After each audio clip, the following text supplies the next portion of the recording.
Hello, guys and gals, and this is part 8 of the Provensen Book of Fairy Tales. And in the last one, we read The Forest Bride by, I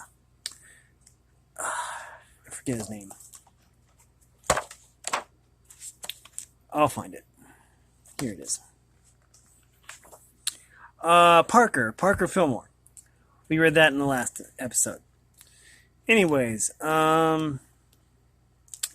we'll be reading a story by A.A. Milne, who actually did Winnie the Pooh. So I'm not sure exactly how this is going to be, but it's a fairy tale by A.A. Milne. I don't know if I'm pronouncing that right, and I apologize. I've never actually heard it pronounced, but I'm something like that. Anyway, and this is a story called Prince Rabbit. Now, this is a book. All the stories in this book were compiled by... and all the art in this book is by Alice and Martin Provensen. I do want to give a shout out to them. And let's get started here. If my phone dings, it's because it keeps, never mind. Once upon a time, there was a king who had no children. Sometimes he would say to the queen, "If only we had a son." And the queen would answer, "If only we had." Another day he would say, "If only we had a daughter." And the queen would sigh and answer, "Yes, even if we had a daughter, that would be something," but they had no children at all. As the years went on, and there were still no children in the royal palace, the people began to ask each other who would be the next king to reign over them. And some said that perhaps it would be the chancellor, which was a pity, as nobody liked him very much. And others said that there would be no king at all, but that everyone would be equal. Those who were lowest of all thought that this would be a satisfactory ending to the matter, but those who were higher up felt that though in some respects it would be a good thing, yet in other respects it would be an ill-advised state of affairs. And they hoped, therefore, that a young prince would be born in the palace, but no prince was born.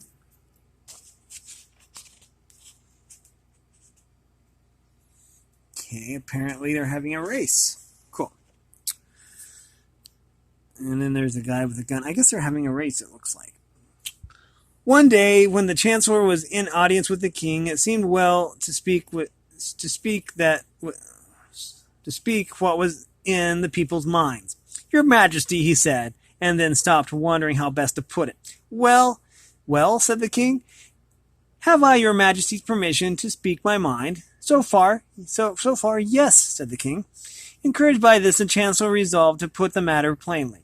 "In the event of your Majesty's death," he coughed and began again. "If your Majesty should ever die," he said, "which in any case will not be for many years, if ever, as I need hardly say, your Majesty's loyal subjects earnestly hope, they hope it will be never, but assuming for the moment, making the sad assumption." "You said you wanted to speak your mind," interrupted the king. "Is this it?" "Yes, your Majesty." "Then I don't think much of it." "Thank you, your Majesty." "What are you trying to say is, who will the next king be?" "Quite so, your Majesty." "Ah," the king said silently for a little. Then he said, "I can tell you who it won't be." The chancellor did not seek for information on this point, feeling that in the circumstances the answer would be obvious. "What do you suggest yourself?" "That your Majesty choose a successor from among the young and the highly born of the country, putting him to whatever test seems good to your Majesty." The king pulled at his beard and frowned. There must be not one test, but many tests. Let all who offer themselves provide only that they are under the age of 20 and well born. See to it. He waved his hand in dismissal, and with an accuracy established by long practice, the chancellor retired backward out of the palace. On the following morning, therefore, it was announced that all those who were ambitious to be appointed the king's successor, and who were of high birth and not yet come of age of 20 should present themselves a week later for the test, so which His Majesty desired to put them. The first of which would be a running race, whereat the people rejoiced, for they wished to be ruled by one to whom they could look up. And running was much esteemed in the country. On the appointed day, the excitement was great. All along the course, which was once around the castle, large crowds were massed and gathered. And at the finishing point, the king and queen themselves were seated in a specially erected pavilion. And to this, the competitors were brought to be introduced to their majesties. There were 9 young nobles, well-built and handsome, and, it was thought, intelligent, who were competitors, and there was also 1 rabbit. The chancellor had first noticed the rabbit when he was lining up the competitors, pinning numbers on their backs, so that the people should identify them and give them such instructions as seemingly necessary. Now, be off with you, he said. Competitors only, this way. And he made a motion of impatient dismissal with his foot. I am a competitor, said the rabbit, and I don't think it is usual, he added with dignity, for the starter to kick one of the competitors just at the beginning. Now I'm interested. I'm just checking here. Okay. This one isn't too long, I don't think. Okay, let me just get it here. Okay. Of an important foot race. He added with dignity, for the starter to kick one of the competitors just at the beginning of an important foot race. It looks like favoritism. You can't be a competitor, laughed all the nobles. Why not? Read the rules. The chancellor, feeling rather hot, suddenly read the rules. The rabbit was certainly under 20. He had a pedigree which showed that he was of the highest birth, and, said the rabbit, I am ambitious to be appointed the king's successor. Those were all the conditions. Now let's get on with the race. But first came the introduction to the king. One by one the competitors came up, and at the end, this, said the chancellor, and as airily as he could, is Rabbit. Rabbit bowed in the most gracious manner possible, first to the king and then to the queen, but the king only stared at him and then turned to the chancellor. Well? The chancellor shrugged his shoulders. His entry does not appear to lack validity, he said. He means, Your Majesty, that it is all right. He means, Your Majesty, that it is all right, explained Rabbit. The king laughed suddenly. Go on, he said. We can always have a race for a new chancellor afterward. Oh, no. So the race was started, and the young Lord Calomel was much cheered on, coming in second, not only by the majesties, but also by Rabbit, who had finished the course some time before, and was now lounging in the royal pavilion. A very good style, Your Majesty, said Rabbit, turning to the king. And altogether, he seems to be a most promising youth. Most, said the king grimly, so much so that I do not propose to trouble the rest of the competitors. The next test shall take place between you and him. Not racing again, please, Your Majesty. That would hardly be fair, his lordship. No, not racing, fighting. What sort of fighting? With swords, said the king. I'm a little rusty with swords, but I dare say in a day or two it will be now, said the king. You mean, Your Majesty, as soon as Lord Calomel has recovered his breath? The king answered nothing, but turned to his chancellor. Tell the young Lord Calomel that in half an hour I desire him to fight with this rabbit. The young Lord Rabbit murmured the other competitor to the chancellor. Oh, the young Lord Rabbit murmured the other competitor to the chancellor. To fight with him for my kingdom. And borrow me a sword, will you? said Rabbit. "Quite a small one. I don't want to hurt him." So, half an hour later, on a level patch of grass in front of the pavilion, the fight began. It was a short but exciting struggle. Calomel whirled his long sword in his strong right arm, dashed upon Rabbit, and Rabbit, carrying his short sword in his teeth, dodged between Calomel's legs and brought him toppling. And when it was seen that the young lord rose from the ground with a broken arm, and that with an utmost gallantry he had not taken his sword in his left hand, and people cheered, and Rabbit dropped his sword for a moment, cheered too, and then he picked it up and got it entangled in his adversary's legs again, so that again the young lord Calomel crashed to the ground, this time with a sprained ankle, and there he lay. Rabbit trotted into the royal pavilion and dropped his sword into the chancellor's lap. "Thank you so much," he said. "Have I won?" And the king frowned and pulled at his beard. "There are other tests," he muttered. But what were they? But what were they to be? It was plain that Lord Calomel was in no condition for another physical test. What then of an intellectual test? "After all," said the king to the queen that night, "intelligence is a quality not without value in a ruler." "It is." "It is?" asked the queen doubtfully. "I have found it so," said the king, a trifle haughtily. "Oh," said the queen, "there is a riddle of which my father was fond, the answer to which has never been revealed, save to the royal house. We might make this final test between them." "What is the riddle?" "I fancy it goes like this," he thought for a moment, then recited it, beating time with his hand.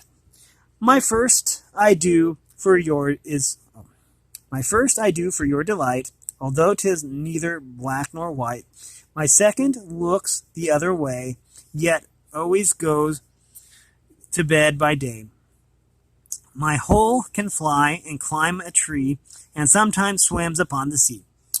"What's the answer?" asked the queen. "As far as I remember," said his majesty, "it is either dormouse or raspberry." "Dormouse doesn't make sense," objected the queen. "Neither does raspberry," pointed out the king. "Then how can they guess it?" "They can't, but my idea is that young Calomel should be secretly told beforehand what the answer is so that he may win the competition." "Is that fair?" asked the queen doubtfully. "Yes," said the queen, "certainly, or I wouldn't have suggested it." So it was duly announced by the chancellor that the final test between the young Lord Calomel and Rabbit would be the solving of an ancient riddle me ree, which in the past had baffled all save those of royal blood. Copies of the riddle had been sent to the competitors, and in a week from that day they would be called upon to give their answers before their majesties and the full court. And with Lord Calomel's copy went a message which read this: "From a friend, the answer is dormouse. Burn this." The day came around, and Calomel and Rabbit were brought before their majesties, and they bowed to their majesties and were ordered to be seated, for Calomel's ankles were still painful to him. And when the chancellor had called for silence, the king addressed those present, explaining the condition of the test to them. "And the answer to the riddle," he said, is in this sealed paper, which I now hand to my chancellor, in order that he shall open it as soon as the competitors have told us what they know of the matter." The people, being uncertain what else to do, cheered slightly. "I will ask Lord Calomel first," his majesty went on. He looked at his lordship, and his lordship nodded slightly, and Rabbit, noticing that nod, smiled suddenly to himself. Okay, there's Calomel, and then there's Rabbit, and then there's all the people, and then there's the king and the queen. Oh, wait a minute. That's actually the chancellor, probably. The chancellor's right there, and I think that's the king. Out of the crown. Okay, the young Lord Calomel tried to look very wise, and he said, "There are many possible answers to this riddle me ree, though the best answer seems to me to be dormouse. Let someone take a note of that answer, said the king, whereupon the chief secretary wrote down, Lord Calomel, Dormouse. Now, said the king to Rabbit, what suggestions have you to make in this matter?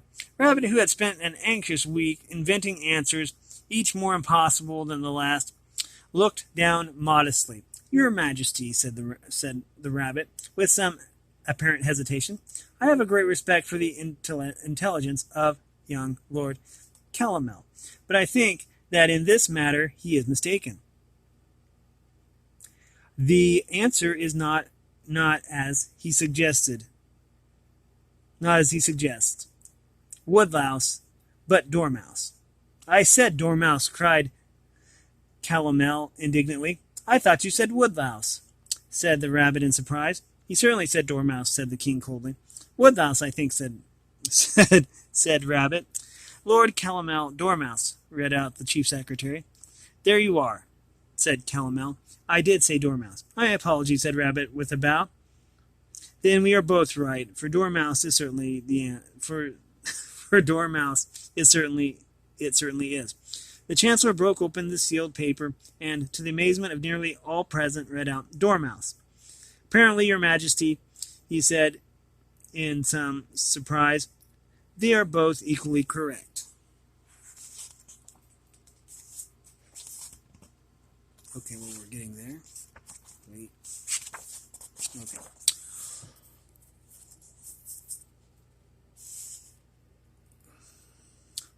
The king scowled in some way which he didn't quite understand. He had been tricked. May I suggest, Your Majesty, the Chancellor went on, that they be asked now some questions of a different order, such as can be answered after not more than a few minutes' thought here in Your Majesty's presence. Some problem in the higher mathematics, for instance, such as might be profitable for a future king to know. What question?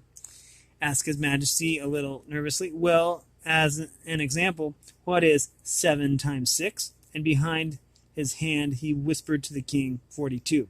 Not a muscle of the king's face moved, but he looked thoughtfully at Lord Calomel, supposing his lord did not know. Well, he said nonchalantly, what is the answer? The young Lord Calomel thought for some time and said, 54. And you? Said the king to Rabbit. Rabbit wondered what to say. As long as he gave the same answer as Calomel, he could not lose in the encounter. Yet in this case, 42 was the right answer. But the king, who could do no wrong, even in arithmetic, might decide, for the purpose of the competition, that 54 was the answer, more becoming to the future ruler of the country. Was it then safe to say 42? Your Majesty, he said, there are several possible answers to this extraordinary novel conundrum. At first sight, the obvious solution would appear to be 42. The objection to this solution is that it lacks originality. I have long felt that a progressive country such as ours might well strike out a new line in the matter. Let's agree that in the future 7 6s are 54. In that case, the answer, as Lord Calomel has pointed out, is 54. But if Your Majesty would prefer to cling to the old style of counting, then Your Majesty and Your Majesty's Chancellor would make the answer 42. After saying which, Rabbit bowed gracefully both to their majesties and to his opponent, and sat down again. The king scratched his head in a puzzled sort of way. The correct answer, he said, is or will be in the future 54. Make a note of that, whispered the chancellor to the chief secretary. Lord Calomel guessed this at his first attempt, Rabbit at his second attempt. I therefore declare Lord Calomel the winner. Shame, said Rabbit. Who said that? Cried the king furiously. Rabbit looked over his shoulder with the object of identifying the culprit, but was apparently unsuccessful. However, went on the king, in order that there should be no doubt in the minds of the people as to the absolute fairness with which This competition is being conducted. There will be one further test. It happens that the king is often called upon to make speeches and exhortations to his people, and for this purpose, the ability to stand evenly upon two legs for a considerable length of time is of much value to him. The next test, therefore, will be. But at this point, Lord Calment cleared his throat so loudly that the king had to stop and listen to him. Quite so, said the king. The next test, therefore, will be held in a month's time, and his lordship's ankle is healed. And it will be a test to see who can balance themselves longest upon two legs only. Rabbit lolloped back to his home in the woods, pondering deeply. Now there was an enchanter who lived in the woods, a man of many magical gifts. It was averred by the countryside, extract colored ribbons from his mouth, cook plum puddings in his hat, and produce as many as 10 silk handkerchiefs knotted together from a twist of paper. And that night, after a simple dinner of salad, Rabbit called upon him. Can you, he said, turn a rabbit into a man? The enchanter considered this carefully. I can, he said at last, turn a plum pudding into a rabbit. That, said Rabbit, to be frank, would not be a helpful operation. I can turn almost anything into a rabbit, said the enchanter with growing enthusiasm. In fact, I like doing it. Then Rabbit had an idea. Can you turn a man into a rabbit? I did once, at least. I turned a baby into a baby rabbit. When was that? 18 years ago, at the court of King Nicodemus. I was giving an exhibition of my powers to him and his good queen.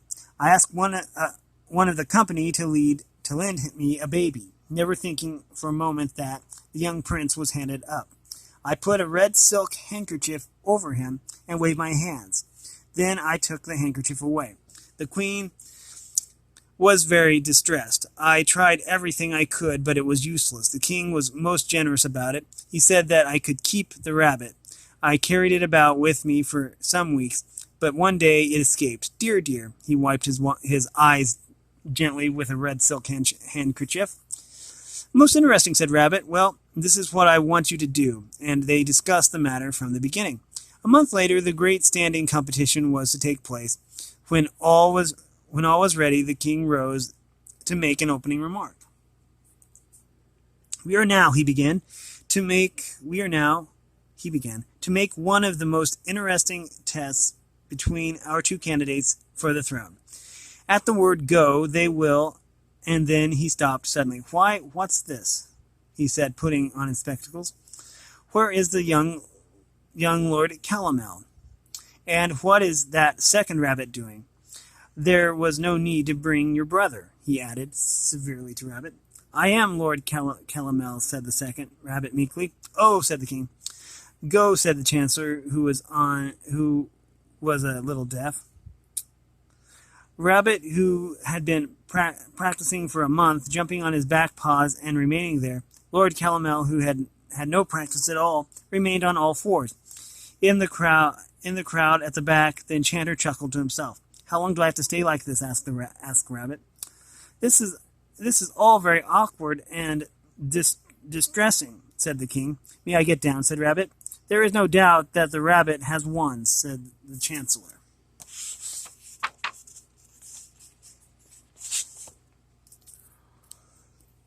Which rabbit? Cried the king crossly. They're both rabbits. The one with the white spot behind the ears, said Rabbit helpfully. May I get down? There was a sudden cry from the back of the hall. Your Majesty. Well, what is it? The enchanter pushed his way forward. May I look, Your Majesty, he said in a trembling voice. White spots behind the ears? Dear, dear. Allow me. He seized Rabbit's ears and bent them this way and that. Ow, said Rabbit. It is, Your Majesty, it is. It's what? The son of the late King Nicodemus, whose country is now joined to your own, Prince Silvio. Quite so, said Rabbit airily, hiding his surprise. Didn't any of you recognize me? Nicodemus only had one son, and the chancellor. Oh, Nicodemus only had one son, said the chancellor, and he died as a baby. Not died, said the enchanter, and forthwith explained the whole story. I see, said the king, when the story was ended. But of course, that is neither here nor there. A competition like this must be conducted with absolute impartiality. He turned to the chancellor. Which of them won that last test? Prince Silvio, said the chancellor. Then, my dear Prince Silvio, one moment, interrupted the enchanter excitedly. I just thought of the words. I knew there was some words I had to say. He threw his red silk handkerchief over a rabbit and cried, Hey, presto! And the handkerchief rose and rose and rose, and there was Prince Silvio. So there's everybody, and then there's the enchanter with Prince Silvio, and he's turning from a rabbit into a human. You can imagine how loudly the people cheered, but the king appeared not to notice that anything surprising had happened. Then, my dear Prince Silvio, he went on, as the winner of the most interesting series of contests, you are appointed successor to our throne. Your Majesty, said Silvio, this is too much.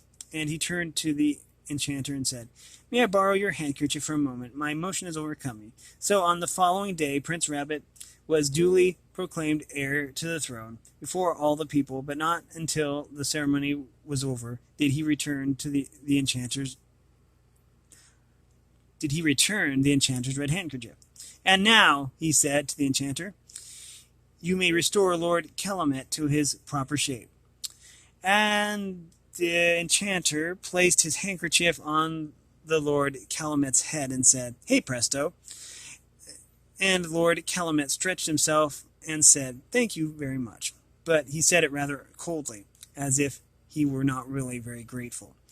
So they all lived happily for a long time, and Prince Rabbit married the most beautiful princess of those parts, and when a son was born to them, there was so much feasting and jollification, and the king gave a great party whereat minstrels, tumblers, jugglers, and such like were present in large quantities to give pleasure to the company. But in spite of a suggestion made by the princess, the enchanter was not present. But I hear he is so clever, said the princess to her husband. He has many amusing inventions, replied the prince, but some of them are not in the best of taste. Very well, dear, said the princess. And then there it is, 7 times 6 is that, and okay. And the next one, we will be, okay, that was Prince Rabbit by A.A. Milne, who created Winnie the Pooh. Also, in the next one, we'll be reading 3 Wishes by Barbara Leone Picard. Probably not related to Jean-Luc. Star Trek joke there. But anyways, this has been the story from the Provensen Book of Fairy Tales, compiled and illustrated by Alice and Martin Provensen. And I wanted to thank everyone for reaching this part of the video. If you like this content, make sure you like and subscribe and ring the bell so you know when I upload. Also, if you want to support me in any way at all the information will be in the description below. And as always, thanks for watching, everyone, and have a great day.